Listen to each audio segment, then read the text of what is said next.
She is the most ruthless woman in the fairy tale world. To maintain her ageless beauty, she grabbed a young girl by the neck. Then, she opened her mouth wide and drained her life force. In an instant, the blooming young girl turned into a wrinkled, white-haired crone. At the same time, the woman's skin became smooth and radiant. She looked 30 years younger in the blink of an eye. She was an evil witch. Not long before, she had disguised herself as a pitiful captive. Using her beauty, she seduced the king. Then, on their wedding night, she brutally murdered him. After that, she opened the city gates and unleashed her dark armored legion. She effortlessly became the queen of the land.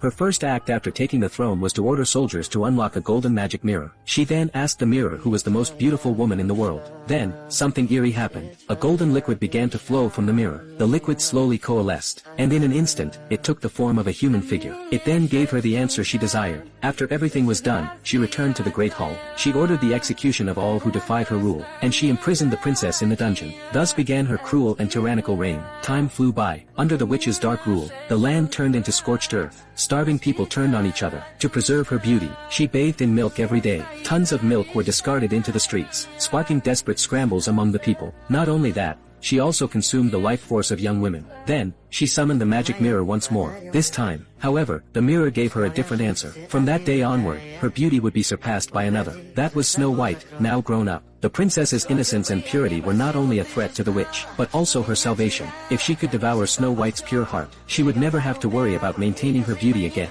She could remain young forever. The queen was overjoyed upon hearing this. She immediately ordered her brother to capture the princess. However, the man was captivated by the princess's beauty. The girl took advantage of his distraction and stabbed him with a nail. Then, she quickly fled the prison. But the place was heavily guarded. The princess was soon spotted by soldiers. Left with no choice, she slid down a sewer grate. She followed the sewer until she reached a cliff's edge. Below were the raging waves of the sea. To survive, she had no choice but to leap into the ocean. As soon as she swam ashore, she spotted a sturdy white horse. To evade her pursuers, the horse carried her into the terrifying dark forest. But the horse itself became trapped in a swamp. Just when she thought she had escaped her pursuers, she found that the forest held even more terrifying creatures.